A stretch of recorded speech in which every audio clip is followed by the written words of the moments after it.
કે government જોબની preparation કરાય અને કરાય છે. કારણ કે ડિગ્રી આધારિત હાલ કંઈ તમને દેખાતું નહીં હોય. કારણ કે મારી પાસે ઘણા બધા એવા લોકો આવે છે. એની સામે હું એવું કહું કે તમારી એક કોઈ સ્કિલ છે, એ સ્કિલને પણ પકડી રાખો અને સાથે સાથે અભ્યાસ કરતા રહ્યો અને સાથે સાથે સાચી દિશામાં સારી રીતે જો તમે તૈયારી કરતા રહેશો ને તો તમને નિરાશાય નહીં આવે, તમારો ખોટો વેસ્ટેજ નહીં થાય અને તમે ક્યાંક ને ક્યાંક કોઈને કોઈ એવી તક આવીને ઉભી રહી જશે તો તમે બીજા કરતા કંઈક અલગ હશો ને હશો. ખબર ગુજરાત દ્વારા વિદ્યાર્થીઓ માટે એક વિશેષ પહેલ શરૂ કરવામાં આવી છે. વિદ્યાર્થીઓને પોતાની કારકિર્દીમાં કઈ રીતે આગળ વધવું, કયા કયા કોર્સ કરી શકે તે માટેની આ વિશેષ પહેલ છે. આપ અગાઉના વિડીયોમાં જોઈ ચૂક્યા છો કે વિદ્યાર્થીઓને કયા કયા કોર્સમાં જવું તે માટેનું માર્ગદર્શન મળ્યું. ત્યારે અનેક વિદ્યાર્થીઓ અને તેમના વાલીઓને એક સ્વપ્ન હોય છે કે તેમનો વિદ્યાર્થી તેમનો પુત્ર એક સરકારી નોકરી મેળવે અને તે માટેની ખૂબ જ મહેનત કરતા હોય છે. ત્યારે ખબર ગુજરાતમાં આજે એક એવી પહેલ છે કે વિદ્યાર્થીઓને સરકારી નોકરીમાં જવું હોય તો કેવી રીતે તૈયારી કરવી તે માટે આજે આપણી સાથે ઉપસ્થિત છે જયેશભાઈ વાઘેલા, કે જેમણે જામનગરમાં નિઃશુલ્ક કેમ્પ અને વિદ્યાર્થીઓને માર્ગદર્શન મળે તે માટે ક્લાસ ચલાવે છે. તેમના દ્વારા ગવર્મેન્ટ જોબ મેળવતા વિદ્યાર્થીઓ માટે અનેક પ્રકારના પ્રયાસો કરવામાં આવે છે. તેઓ દ્વારા યુટ્યુબમાં 4500 થી વધુ વિડીયો મૂકવામાં આવ્યા છે જેથી વિદ્યાર્થીઓને માર્ગદર્શન મળી શકે. તેમજ આ માટેની તૈયારી કરતા વિદ્યાર્થીઓ માટે ક્લાસ પણ ચલાવે છે. જયેશભાઈ, ખબર ગુજરાતમાં આપનું સ્વાગત છે. ખૂબ ખૂબ આભાર અને ખૂબ રાજીપો. વિદ્યાર્થીઓ સરકારી નોકરીની તૈયારી કરતા હોય છે, તેમનું એક ડ્રીમ હોય છે, તેમના માટે વિદ્યાર્થીઓએ કેવી રીતે તૈયારી કરવી જોઈએ? આમ જોઈએ ને તો તૈયારીની શરૂઆત ધોરણ 5 માંથી જ થઈ જાય છે. એનો જે સિલેબસ છે ને એટલો સરસ છે કે તમે 5મું, 6ઠું, 7મું જે ઇતિહાસ, ભૂગોળ, ભાષા એ બધું જે શીખ્યા છો એની સાથે સાથે એવું પણ કંઈક છે કે જે તમને કંઈક વિશેષ આપે છે. જેમ કે મુખ્ય વિષયો આપણે ગણી શકીએ ને તો 5 છે. એક છે મેથ્સ, જે ગણિત. આ ગણિત એવું ગણિત નહીં કે તમને પ્રમેય પૂછે ને એવું નહીં, પણ સ્માર્ટ વર્ક, શોર્ટકટથી તમારે કરવાનું છે. તો એ જો તમે શોર્ટકટથી ગણિત શીખી શકો તો 10મા 12માના લેવલનું, બહુ નહીં. એવો જ એક વિષય મસ્ત આવે છે રીઝનિંગ. જે રીઝનિંગ છે ને એ કોયડા છે, એટલે મજા આવે, આપણે મગજને આમ જેને કહેવાય ને આમ કસવાની મજા આવે, તો એવા કોયડા. અને એમાં તો મજા કરતા કરતા શીખવાનું છે. એવો જ ત્રીજો સબ્જેક્ટ છે જે છે અંગ્રેજી. મોસ્ટ ઓફ બધી પરીક્ષાઓમાં આ વિષય પણ આવે છે. તો અંગ્રેજી છે ને એમાં પણ આમ જોઈએ તો 10મા 12માના લેવલનું ગ્રામર, શબ્દ ભંડોળ એ બધું. અને ચોથું જીકે, જનરલ નોલેજ.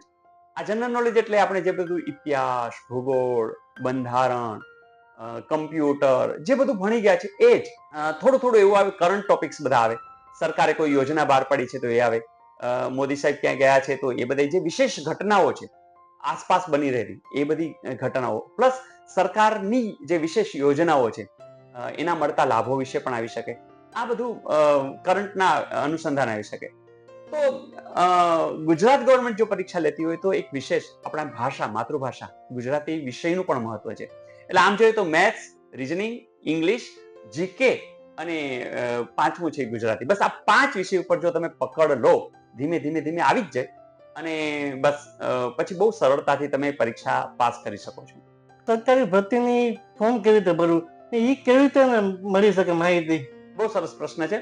દરેક બોર્ડ, નિગમ જે લોકો ભરતી ઈચ્છે છે એ લોકો ખાસ કરીને ધારો કે પોતપોતાની વેબસાઇટ હોય છે. એમાં જો ગુજરાત ગવર્મેન્ટના સરકારની જ બધી વાત છે તો એ ઓજસ નામની સાઇટ છે, જેમાં વ્યવસ્થિત રીતે દરરોજ જે કહેવાય કે અપડેટ થતું હોય છે. સાથે સાથે રોજગાર સમાચાર છે, ન્યૂઝપેપરમાં પણ એ લોકો બધી માહિતી આપતા જ હોય છે. એટલે જો તમારી ઈચ્છા છે તો બસ આ ઓજસ જેવી સાઇટ છે. એ સિવાય પણ હું વાત કરું કે કોઈને બેન્કિંગમાં જવું તો સ્ટેટ બેંકની પોતાની સાઇટ છે, બોર્ડ છે, આરબીઆઈ છે, એ લોકોનું પણ એમાં આવતું હોય. સાથે સાથે ઇન્કમ ટેક્સ ઓફિસ કે એમાં જવું હોય તો એસએસસી ઓનલાઈન જે સ્ટાફ સિલેક્શનની સાઇટ છે એમાં પણ જઈ શકો છો. એ જ રીતે રેલવે, પીજીવીસીએલ સૌનું પોતપોતાનું છે. તો એ રોજગાર સમાચારમાં પણ માહિતી આપતી હોય છે. અને સાથે સાથે જો વિદ્યાર્થી એલર્ટ હશે તો ઈઝી છે, એમને ખબર પડી જાય. કોઈ વિદ્યાર્થી ગુજરાતી મીડિયમમાં ભણ્યો હોય અને ઇંગ્લિશમાં પરીક્ષા આવતી હોય કોઈ સ્પર્ધાત્મક, હા. તો એને કેવી રીતે તૈયારી કરવી? આમ જોઈએ તો ભાષાનો બહુ એટલી બધી બહુ અસર થતી નથી. ઘણા લોકો આ પ્રશ્ન પૂછે છે અને એમ આપણે થોડું થાય કે ભાષાના લીધે કંઈ પ્રોબ્લેમ થશે. ના, જેમ કે હું કહું કે એક પ્રશ્ન એવો પૂછાય છે જનરલ નોલેજની અંદર કે છોટે કાશી કયા શહેરને કહેવામાં આવે છે. હવે હું ગુજરાતીમાં પૂછું, અંગ્રેજીમાં પૂછું કે હિન્દીમાં પૂછું, કે ફેર નહીં, સમજાવવો જોઈએ પ્રશ્ન અને આવડવો જોઈએ, આ બે વાત છે. એવું જ ગણિતની અંદર છે. ધારો કે હું ગણ બોલું છું, એમાં સેટ શબ્દ હશે. હું એમ કહું છું કે સરવાળો, એમાં સમ શબ્દ હશે. તો એવા નાના નાના શબ્દો ગણિતમાં પણ કંઈ નડતું નથી. રીઝનિંગમાં એક આકૃતિ આપી છે સરસ મજાની, આકૃતિને પૂછે કે કેટલા ચોરસ છે, એમાં સ્ક્વેર લખ્યું હશે, બાકી બહુ ફેર નથી પડતો. તો સમજણની વાત છે. ઇંગ્લિશ તો બંનેમાં આવે છે. ભાષા જ્યારે ગુજરાતીની હશે તો ગુજરાતી જ આવે છે. અને જનરલ નોલેજમાં મેં વાત કરી એમ, તો આમ જોઈએ તો કંઈ ભાષા બહુ નડતી નથી. હા, તૈયારી માટે એને પોતે જે મીડિયમમાં ભણ્યા હોય એ પુસ્તકો લે તો એને વધારે સરસ રહેશે. 10મા 12મા પછી ઘણા વિદ્યાર્થીઓ કોલેજને એમ કરતા હોય છે, તો કોલેજની કરતા કરતા આ પરીક્ષાઓની કેવી રીતે તૈયારી કરવી? ચોક્કસથી કરાય અને કરવી જ જોઈએ. તમને આનંદ થશે કે હમણાં જ યુપીએસસી નું રિઝલ્ટ આવ્યું અને હવે આપણે આમ થોડા કોલર આમ ઊંચા કરીને કહી શકીએ કે ગુજરાતીઓ હવે છે આવે છે. એક હું ખાસ કહેવા માંગુ છું બધાને, ખાસ કે ગવર્મેન્ટ જોબની પ્રિપરેશન કરવી એટલે આમ જોઈએ ને તો જ્ઞાનના ભંડાર થવું, અને આ જ્ઞાન ક્યાંય એડે જતું નથી. તમે વિચાર કરો, તમે મેથ્સ અને રીઝનિંગ ધીમે ધીમે ધીમે ધીમે શીખી રહ્યા છો, તમારું લોજિક કેટલું પાવરફુલ થઈ જાય. તમે અંગ્રેજી અને ગુજરાતી ભાષા શીખો છો, તમારું કોમ્યુનિકેશન કેવું સરસ થઈ જાય. અને જીકે, જીકે એટલે તો ચારેય બાજુનું નોલેજ, કેબીસીમાં જવાય, શું વાંધો છે. તો આ 5 વિષયનું નોલેજ હોય એ બાળક ગમે ત્યાં જાય, એ પોતે પ્રાઇવેટમાં હોય કે કોઈ પોતાનો બિઝનેસ કરે કે પછી ગવર્મેન્ટ, એને નુકસાન જ નથી. અને તમને જાણીને આનંદ થશે કે અમુક આપણા એવા સ્ટેટ છે, યુપી છે, બિહાર છે, ત્યાંના વિદ્યાર્થીઓ 5મા 6ઠાથી તૈયારી કરે છે અને એ લોકો કોમર્સ કે સાયન્સ નથી રાખતા, માત્ર આ જ બધું, એટલે એનું જનરલ નોલેજ તૈયાર થતું જાય, ઇતિહાસ ભૂગોળ બધું છે કે એમાં ગ્રેજ્યુએશન લે ત્યાં સુધીમાં તો કેટલું બધું એની તૈયારી થઈ જાય. અને એટલે આપણને વારંવાર આપણે જોવા મળે છે આઈએએસ થયેલા બહારથી આઉટ સ્ટેટના આપણે જોવા મળે. એનું કારણ બીજું કશું નથી, એ લોકોનું ફોકસ 6ઠ્ઠા ધોરણથી છે. અને તમને આનંદ થશે, આપણે પણ આ પ્રયાસ શરૂ કર્યો છે. અને જે કોઈને તૈયારી કરવી હોય, માત્ર એક ખાલી મને વોટ્સએપ કરી દે, એ 6ઠ્ઠાનો હોય, 7માનો હોય, 8માનો હોય, તો એ બાળકને આપણે ઓનલાઈન જ માર્ગદર્શન આપી અને એને જ્યાં પહોંચવું છે ત્યાં પહોંચાડી શકીએ. આ એક સપનું હતું, એને સપનાની અંદર બધા હવે જોડાતા જાય છે. તો આ કામ પણ હવે શરૂ કરી દીધું છે. આપે કીધું કે ઓનલાઈન માર્ગદર્શન અભ્યાસ પૂરો પાડો, એ કઈ રીતે કરો છો? બિલકુલ, પહેલી વાત તો એ છે કે હું રોજ બધાને મળવા આવું છું. જો ટેકનોલોજી, ખાસ કરીને આપણું જે ડિજિટલ ઇન્ડિયા, આપણે ભારત એ બાબતે તો ગૌરવ લેવા જેવું છે કે કેટલું વાઈફાઈ ને બધું નેટ સસ્તું છે બીજા દેશોના કમ્પેરિઝનમાં. બસ એનો સારો ઉપયોગ કરવો જોશે. જો મોબાઈલ તો છે, નેટ પણ બધા પાસે છે, ખાલી ઇન્સ્ટાની રીલ જોયા કરશું, વેસ્ટેજ, માઇન્ડ તમારું પેલું એકદમ પેલું થઈ જશે. અને એની બદલે હું એક ઉદાહરણ આપું. એક સ્ટેટની અંદર, એક સરસ મજાના શહેરની અંદર એક કુલી ગ્રેજ્યુએટ તો હતો, પણ એને ફરજિયાત કામ કરવું પડતું હતું. અને એવામાં મોદી સાહેબે વાઈફાઈ છે રેલવેને ફ્રી આપ્યું. એને એક મોબાઈલ લીધો અને કાનમાં ભરાવી, માથે ત્યાં વજન રાખી અને ચાલ્યા જાય. કદાચ પેસેન્જરને એવું થતું પણ હશે કે આ તો કંઈક ગીત બીત સાંભળતો હશે, પણ ના, એ માણસે ત્યાં રેલવે સ્ટેશને કુલીનું કામ કરતા કરતા આજે ક્લાસ 1 ઓફિસર પહોંચી ગયા છે. તો એનો અર્થ એવો થયો કે તમારી પાસે જો એક મોબાઈલ છે, હા છે, તમારી પાસે એમાં નેટ છે, હા છે, ધેટ્સ ઓલ. આજની જનરેશન જો આ સમજી જાય કે મારે જ્યાં પહોંચવું છે ત્યાં પહોંચવા માટે જો હું આનો શ્રેષ્ઠ ઉપયોગ કરું, કશું ઘટતું નથી. આજે દાખલા તરીકે મારું ગણિત બહુ સરસ હોય તો હું કદાચ ભાવ ખાતો હોય, આટલા વાગે આવજે, આટલા રૂપિયા ફીસ થશે, વગેરે વગેરે વગેરે. અને મારા કરતા પણ શ્રેષ્ઠ, વર્લ્ડના શ્રેષ્ઠ અત્યારે ગણિત ભણાવતા હશે, રીઝનિંગ ભણાવતા હશે, ઇંગ્લિશ ભણાવતા હશે, ખાલી સર્ચ કરીને શોધવાનું છે. એટલે આજનો યુગ વિદ્યાર્થીઓ માટે તો શ્રેષ્ઠ આવ્યો છે કે જે પૈસા બચાવશે, સમય બચાવશે અને જ્યાં પહોંચવું છે ત્યાં પહોંચી શકશે. અને મેં ઘણા બધાના ઇન્ટરવ્યુ પણ લીધા છે. સફીન હસન સાહેબ, હમણાં ચાવડા સાહેબ જે યુપીએસસીમાં પણ પાસ થયા, એમનો પણ મેં ઇન્ટરવ્યુ કર્યો છે. એ બધું યુટ્યુબની અંદર છે. એટલે મારી ઈચ્છા એવી જ છે કે પૈસા બચાવો, અમારો કન્સેપ્ટ આવો છે, પૈસા બચાવો, સમય બચાવો અને હસતા રમતા જટ નોકરી લો. કારણ કે અમારા વિડીયો 1 મિનિટના એવા શોર્ટ રમત ગમત વાળા, અને યુટ્યુબ ચેનલ ખાલી આટલું જ રાખ્યું, જયેશ વાઘેલા એનડીસી. અમારી સંસ્થાનું નામ એનડીસી રાખ્યું છે. તો એનડીસી સંસ્થા એટલે નેશન ડેવલપમેન્ટ. આવો ને, આપણે ભણતા ભણતા શિક્ષણ લઈને, આપણું જ્ઞાન લઈને આપણે નેશનનું ડેવલપમેન્ટ કરીએ. તો આ પણ એક અમારો સરસ મજાનો પ્રયાસ છે. આપની સંસ્થા એનડીસી, એમાં કઈ રીતે વિદ્યાર્થીઓને માર્ગદર્શન આપવામાં આવે છે? બિલકુલ. જે કોઈને આવી પરીક્ષાની તૈયારી કરવી છે, મેં એક વોટ્સઅપ નંબર રાખ્યો છે 9033557799.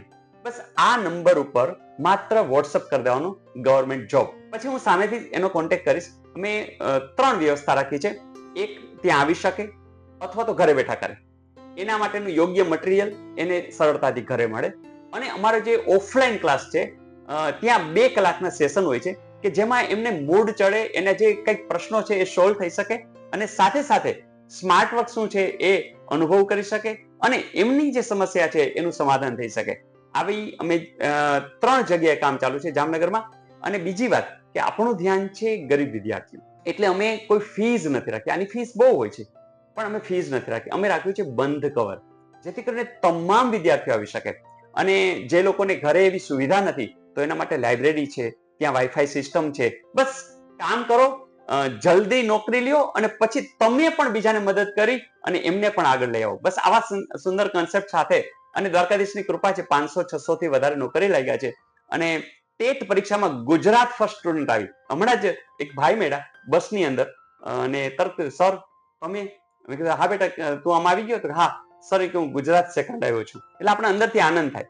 2 ડેપ્યુટી કલેક્ટર, 7-8 પીએસઆઈ, કેટલા બધા. એટલે સ્માર્ટ વર્ક કરવાથી રિઝલ્ટ મળે છે, અને એટલે જ હું આ પ્રયાસ સતત ચાલુ રાખું છું. સર, આપના માર્ગદર્શનમાં ડેપ્યુટી કલેક્ટર થયા છે, પીએસઆઈ થયા છે, તો વિદ્યાર્થીઓને કેવી રીતે શું કહેવા માંગો છો? બિલકુલ, કે એટલું બધું સરળ છે. ગામ તો એમ કહેશે કે બહુ અઘરું છે, બહુ અઘરું છે, પણ એનામાં આવી ન જતા તમે એટલો એક નિર્ણય કરજો કે ભાઈ મારે નોલેજ લેવું છે, અને એ નોલેજ કેમ લેવું એ હું શીખવીશ. તમને કોઈ વિષયનો ભાર નહીં લાગે, એ હળવાશથી ભણાવશું. પણ સાથે સાથે એક કે જલ્દી લેવું છે, જલ્દી નોલેજ લેવું છે, જલ્દી કંઈક આપણે નોકરી લેવી છે. કારણ કે ઘણા નેગેટિવિટી હોય છે કે ભાઈ આમ હોય છે, તેમ હોય છે. પણ મને એટલી ખબર છે, મારા આટલા બધા વિદ્યાર્થીઓ એવા છે, અમે કોઈની ઓળખાણની જરૂર નથી પડી, કોઈને 1 રૂપિયો દીધો નથી, અને બધા અત્યારે નોકરી ઉપર છે અને આનંદથી નોકરી કરી રહ્યા છે. હમણાં જ મારા ઉર્વશીબા છે, એ સીડીપીઓ તરીકે ક્લાસ 2 તરીકે કામ કરી રહ્યા છે. સાથે સાથે એક અમારા લાલપુરની અંદર ટીડીઓ તરીકે ચાવડા સાહેબ કામ કરે છે, અને બધા એટલું સરસ કામ કરે છે કે ગામમાં ગયા તો વખાણ કરતા હોય કે સર 1 વર્ષમાં તો આખો આમ જે કહેવાય કે વિભાગ આખો સરસ ડેવલપ કર્યો છે. એટલે આમ અંદરથી એક ગુરુ તરીકે આનંદ પણ થાય. તો આવું બધી પ્રવૃત્તિ ચાલી રહી છે. રીઝનિંગ અને મેથ્સની વિદ્યાર્થીઓ તૈયારી કેવી રીતે કરવી જોઈએ? બહુ સિમ્પલ છે. મારા વિડીયો જોશો ને તમે, જયેશ વાઘેલા એનડીસી કરશો ને, પછી એનડીસી જે આવે ને એને તમે ક્લિક કરજો, એટલે આખી ચેનલ દેખાશે. એમાં હોમ, વિડીયો, શોર્ટ, પ્લેલિસ્ટ, એમાં પ્લેલિસ્ટને ક્લિક કરી દેવાનું, અને એની અંદર મેથ્સ, રીઝનિંગ એ બધાના શોર્ટ વિડીયો સાવ સ્માર્ટ વર્કથી એકદમ સરળતાથી કરી શકો ને એવા બધા શોર્ટ વિડીયો મૂક્યા છે. આ માટે વિદ્યાર્થીઓએ ક્યાંથી તૈયારી શરૂ કરવી જોઈએ? બિલકુલ, હવે તો હું સ્પષ્ટ કહીશ કે જો વાલી તરીકે તમે જાગૃતોને સાંભળતા હોય ને, તો હું તો કહું છું 5મા-6ઠ્ઠા થી જ કરાવાય. અને માર્ગદર્શન જોતું હોય તો હું, અને મને તો આનંદ છે કે તમે લોકો પણ આ સરસ મજાનો પ્રયાસ કરી રહ્યા છો, તો લોકો સુધી એ વાત પહોંચી રહી છે.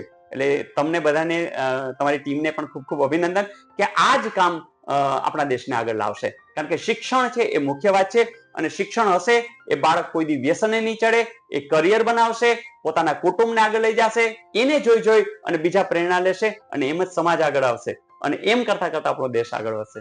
તો આવો એક અમે કન્સેપ્ટ જ આ રાખ્યો છે, હસતા રમતા ભણતર. તો હસતા રમતા કેમ ભણી શકાય એનો એક આ પ્રયાસ છે. જીપીએસસી, યુપીએસસી એવી પરીક્ષાઓ અઘરી લાગતી હોય છે વિદ્યાર્થીઓને, બિલકુલ, અને મનથી અઘરું માનીને એની તરફ જતા નથી. બિલકુલ. મિત્રો, એના માટે હું ખાલી આટલું જ કહીશ. પહેલી વાત તો કે યુપીએસસી એટલે એકદમ લાગે વાત સાચી છે, પણ હવે આપણી પાસે પરિણામો છે. સ્પીપા કરીને સરસ મજાની આપણી જે સંસ્થા છે, એને ફ્રીમાં બધા વિદ્યાર્થીઓને ત્યાં તૈયારી કરે છે એડમિશન મળ્યા પછી. પણ મારે એટલું જ કહેવાનું છે કે 30 વિદ્યાર્થીઓ હમણાંનું જ રિઝલ્ટ જો યુપીએસસી પાસ કરી શકતા હોય, તો યુપીએસસી અને જીપીએસસી નું આમ લેવલ લગભગ સમકક્ષ કરી નાખ્યું છે. નો ડાઉટ જીપીએસસી અંદર ગુજરાતનું એનું મહત્વ આવે, પણ મિત્રો એટલું બધું ઈઝી છે. હા, તમારી તમારી તૈયારી હોવી જોઈએ, તમારું સાચું સપનું હોવું જોઈએ અને તમારી સાચી મહેનત હોવી જોઈએ, સાચી દિશાની મહેનત હોવી જોઈએ. ગડબડ વાળું નહીં. કોઈ આમ કે તો આમ એમ નહીં. ખાલી તમને જ ખબર છે, તમે સિલેબસને બરાબર પકડી અને વ્યવસ્થિત કામ કરતા જાઓ. સાવ સહેલું છે. રેલવે ને એવી બધી છે જી. કે જે કેન્દ્રની છે, એના માટે વિદ્યાર્થીઓ કેવી રીતે તૈયારી કરવી, બિલકુલ એમાં જવું હોય કોઈને? બિલકુલ જે કેન્દ્રની છે, દાખલા રેલવેની ભરતી આવી, સ્ટાફ સિલેક્શનની આવી, તો એ લોકો જાહેરાતની અંદર એનો સિલેબસ આપી દે. એમાં ગુજરાતી ભાષા ન હોય, પણ 4 વિષય તો આ જ આવે: મેથ્સ, રીઝનિંગ, ઇંગ્લિશ અને જીકે. તો તમે ઓલરેડી જે કામ કરો છો એ જ બધું કામ આવતું હોય છે. ઘણી વખત આ પ્રશ્ન થાય કે અમારે સાહેબ જીપીએસસી ની તૈયારી, પણ જીપીએસસી માં 3 કેડર છે, ક્લાસ 1, 2, 3. તો તમે ક્લાસ 3 ની તૈયારી કરો છો, થોડુંક ડીપમાં જાઓ છો, તો ધીમે ધીમે ક્લાસ 2 એની પેટર્ન જે છે એ પ્રમાણે પકડીને અને એમાં જ કરતા ક્લાસ 1 એમાં ઇન્ટરવ્યુ પણ હોય છે, વધારે પેપર પણ હોય છે, લેખિત પણ હોય છે. જેમ કે તલાટીની અંદર ધારો કે તમે એમસીક્યુ માં 100 માર્કમાંથી પૂરું થઈ જાય છે અને તમે મેરિટમાં આવી જાઓ તો તમને નોકરી મળે છે. પણ જ્યારે હાઈ લેવલની પરીક્ષા છે એમાં ઇન્ટરવ્યુ પણ હોય છે અને બીજા વિષયોના પણ એના પેપર્સ હોય છે, જેમાં ડિસ્ક્રિપ્ટિવ પણ હોય છે. તો એવું ખાલી એટલું જ નાનકડું ઉદાહરણ કે 8મા ધોરણમાં પણ ગણિત હોય, 10મા ધોરણમાં પણ ગણિત હોય અને 12મા સાયન્સમાં પણ ગણિત હોય.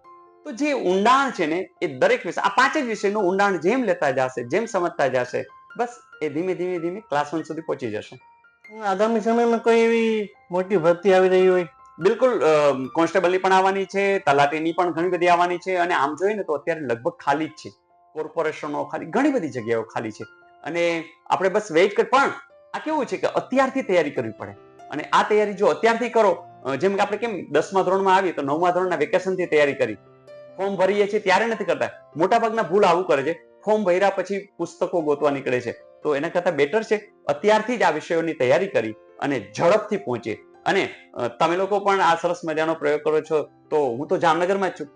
ઘણા બધા મહેસાણા, ગાંધીનગર બધા એમ કહે સર અમારે તમારે આગળ ભણવા આવવું છે, પણ તમે લોકો જામનગરમાં છો, એની ટાઈમ કોન્ટેક્ટ કરી શકો છો, મારા નંબર ઉપર વોટ્સએપ કરી શકો છો. આપણે ખૂબ સાચું કીધું. ઘણા એવા હોય છે કે જાહેરાત આવે ત્યારે ફોર્મ ભરે પછી તૈયારી શરૂ કરતા હોય છે, જેથી તેઓ પહોંચી નથી શકતા. બિલકુલ બહુ સાચી વાત છે અને મોટા ભાગે નિરાશાનું કારણ આ છે. બીજું એવું થાય કે ઘણી વખત મેરિટમાં સાવ નજીક પહોંચી ગયા હોય અને પછી તૈયારી છોડી દે છે. એટલે હવે એટલી તૈયારી પછી એડે તો જ ગઈ કે આમ એડે નથી જતી, કારણ કે એને નોલેજ તો વધ્યું જ છે. પણ ઘણી વખત આવું થાય છે. અને બીજું કે એક જે કહેવાય કે વાઇબ્સ એવી આવે કે જે પોઝિટિવ, જે લોકો જે સાચુકલી તૈયારી કરે છે એમની સાથે સંપર્કમાં રહેવું જોઈએ. ઘણી વખત કોઈ એક લાઇબ્રેરીમાં બધા ટોળામાં અને ઘણી વખત નિરાશાના પેલા મોડમાં ગયેલા ઘણા બધા વિદ્યાર્થીઓને પાછા પણ વાળ્યા છે. પણ એ સંપર્કમાં હોય તો પાછા વાળી શકાય અને આજે એ નોકરી ઉપર છે અને હવે એ જ યાદ કરે કે સર તમે તે દિવસે અમે કેટલા નિરાશ થઈ ગયા હતા અને અહીં સુધી પહોંચ્યા. પણ એ એક ક્ષણ છે ને, એક ક્ષણમાંથી પાછા વાળવા પડે. અને એટલા માટે જ હું કહું કે તમારી આજુબાજુનું જે સર્કલ છે ને એકદમ પોઝિટિવ લોકોનું, સાચુકલી તૈયારી કરતા હોય એમનું રાખવાની જરૂર છે. ઘણીવાર વિદ્યાર્થીઓ તૈયારી કરતા હોય છે, 1 કે 2 પરીક્ષા આપે, તેમાં મેરિટમાં ના આવે તો મૂકી દેતા હોય છે. નહીં, આવું નહીં કરવાનું.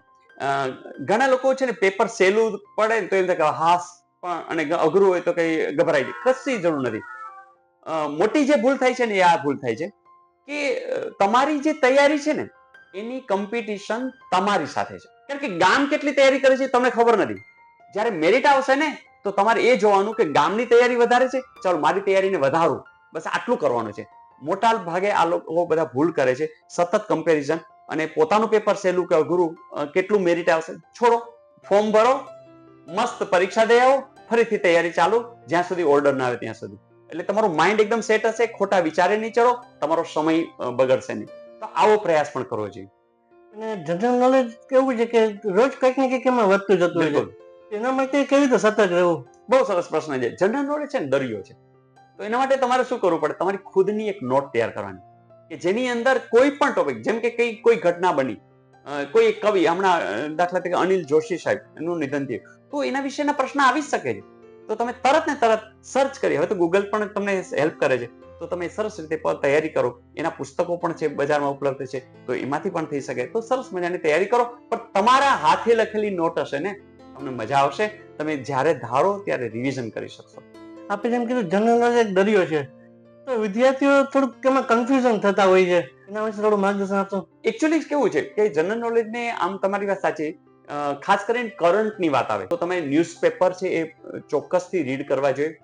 તંત્રી લેખો ખાસ વાંચવા જોઈએ અને તમને ખબર પડી જાય કે આ કોઈ વિશેષ દિવસ છે તો હાલમાં એ દિવસની ઉજવણી ક્યાં થઈ છે. આપણે ત્યાં બહારથી કોઈ એવા ઉચ્ચ પદવાળા કોઈ ફોરેનથી આવી રહ્યા છે તો એમના વિશેની પણ વાતો એ ક્યાંય મુલાકાત લઈ રહ્યા છે. આ બધી વાતો તમે જો ખુદ લખતા હશો ને તો તમારા માટે આ દરિયો છે ને એ પણ મીઠી નદી જેવો બની શકે છે. વિવિધ ભરતી પરીક્ષા હોય એની પરીક્ષા પદ્ધતિ કઈ રીતે હોય છે? બિલકુલ, આમ તો છે ને જે ક્લાસ 3 ની હોય ને એમાં જનરલી બોલું છું, બાકી એ લોકો પેટર્ન આપે છે. 100 ગુણનું પેપર હોય તો એમાં 25 ગુણ મેથ્સ હોય, 25 ગુણ રીઝનિંગ હોય, 25 ગુણ જીકે હોય ને 25 ગુણ ઇંગ્લિશ હોય. તો આ રીતે હોય છે. પણ કોઈ દાખલા તરીકે કોન્સ્ટેબલની હોય તો કદાચ એ લોકો બંધારણને વધારે મહત્વ આપે. ટીચરની ટેટ ભરતી આવતી હોય તો એ લોકો શૈક્ષણિક જે વસ્તુ છે કે શૈક્ષણિક મનોવિજ્ઞાન છે, ક્લાસ વર્કની અંદર તમારે વર્ગખંડની અંદર સાયકોલોજી શું છે બાળકોની એને લગતા પ્રશ્નો હોય. પણ એ તમે જયારે ફોર્મ ભરો ને ત્યારે એ લોકો બહુ ક્લિયર કટ બધું આપી દીધું હોય છે. એટલે આમ જોઈએ તો તમે થોડુંક વિશેષ કરી દો તો આ જનરલ તૈયારી કરી હોય તો એમાંથી તમે આરામથી કરી શકો. જામનગરના વિદ્યાર્થીઓને આપનો કોઈ સંદેશ? બિલકુલ મિત્રો, જે કોઈ આ સાંભળી રહ્યા છે ને એને હું ખાલી એટલું જ કહું છું કે ગવર્મેન્ટ જોબની પ્રિપરેશન કરાય અને કરાય જ. કારણ શું? કઈ નુકસાન નથી. ઘણા લોકો અત્યારે મૂંઝાયેલા છે કે હું બીકોમ કરું, બીએ કરું, બીએસસી કરું. આપણે બધાને ખબર છે કે એક મોટો શૂન્યાવકાશ ઉભો થઈ રહ્યો છે. મારે તમને સાચી વાત જ જણાવી જોઈએ, કારણ કે ડિગ્રી આધારિત હાલ કંઈ તમને દેખાતું નહીં હોય. કારણ કે મારી પાસે ઘણા બધા એવા લોકો આવે છે. એની સામે હું એવું કહું કે તમારી એક કોઈ સ્કિલ છે એ સ્કિલને પણ પકડી રાખો અને સાથે સાથે અભ્યાસ કરતા રહ્યો અને સાથે સાથે સાચી દિશામાં સારી રીતે જો તમે તૈયારી કરતા રહેશો ને તો તમને નિરાશાય નહીં આવે, તમારો ખોટો વેસ્ટેજ નહીં થાય અને તમે ક્યાંક ને ક્યાંક કોઈને કોઈ એવી તક આવીને ઉભી રહી જશે તો તમે બીજા કરતા કંઈક અલગ હશો ને હશો. આપણે હમણાં કીધું કે ખાલી ડિગ્રીથી કઈ નથી થતું. ઘણા વિદ્યાર્થીને એવું પણ થાય છે કે બીકોમ ની ડિગ્રી લઈ લીધી, હવે શું? બિલકુલ મિત્રો, ખાસ હું થોડું આના ઉપર પણ કામ કરું છું, સ્કિલ ઉપર. એટલે જ હું કામ કરું છું કે અમે લોકો શેરી નાટક પણ લખીએ, બેટી બચાવો બેટી પઢાઓ, પાણી બચાવો, મતદાન જાગૃતિ. અમે ઇવેન્ટ્સ પણ કરીએ છીએ. એમાં હું વિદ્યાર્થીઓને જોડી દઉં છું, યુવાનોને જ જોડી દઉં છું. અમે હમણાં ગરબા લઈને બાલાચડી પણ ગયા હતા. તો પણ ક્વોલિટી બેઝ વર્ક કોને કહેવાય, ઇવેન્ટ કેમ મેનેજ કરવી, તમે જોતા કેવી રીતના ફોટા સરસ પડે, આ બધા ક્ષેત્રો આજે એકદમ ઉપયોગી છે અને સાચા ને સારા બહુ મળતા પણ નથી. એટલે તમારી કોઈ પણ સ્કિલને હું સાથે સાથે જો તમે ડેવલપ કરતા જશો ને તો બહુ બધી નીડ છે. બસ તમારી નજર હોવી જોઈએ કે તમે કયા શહેરમાં છો, તમારી આસપાસ શું ચાલી રહ્યું છે. તમારા પપ્પાના મિત્રોને પણ મળો, એ લોકોના ઉદ્યોગ હોય કે કંઈ પણ બિઝનેસ હોય ત્યાં તપાસ કરો કેવા માણસોની જરૂર છે. તમારી પોતાની સ્કિલ શું છે એ સ્કિલને ડેવલપ કરવા માટે કોઈની જરૂર નથી. હું તો મદદ કરીશ, પણ તમને યુટ્યુબ મદદ કરશે, ગૂગલ મદદ કરશે, એઆઈ પણ મદદ કરશે. તો હવે જ જમાનો આવ્યો છે, સાચી દિશામાં યુવાને જવું હોય ને તો કશું ઘટતું નથી. મિત્રો, એક બીજી પણ વાત કે તમને કંઈ પણ પ્રશ્ન થતા હશે તો મારા વોટ્સઅપ નંબર છે, તો હું દરરોજ રાત્રે 9 થી 9:10 હું લાઈવ પણ આવું છું. જેથી કંઈ પણ પ્રશ્ન હોય તમે લાઈવલી પણ મને પૂછી શકશો. અને આ તમને આનંદ થશે, કોરોના કાળથી ચાલુ કર્યું છે તો એક પણ દિવસ બ્રેક વિના અમે દરરોજ મળી રહ્યા છીએ. ધન્યવાદ. જયેશભાઈ, ખબર ગુજરાત સાથે જોડાવા બદલ ખૂબ ખૂબ આભાર. Okay, thank you very much. સરકારી ભરતીની તૈયારી કરવી હોય તેમના માટે જયેશભાઈએ માર્ગદર્શન આપ્યું અને ખબર ગુજરાતના માધ્યમથી વિદ્યાર્થીઓને ખૂબ જ રસપ્રદ માહિતી પૂરી પાડી કે જેથી વિદ્યાર્થીઓને આ માર્ગદર્શન દ્વારા કેવી રીતે આગળ વધવું અને કેવી રીતે તૈયારી કરવી તે માટેનું માર્ગદર્શન મળ્યું. ખબર ગુજરાત સાથે જોડાવા બદલ દર્શકોનો ખૂબ ખૂબ આભાર.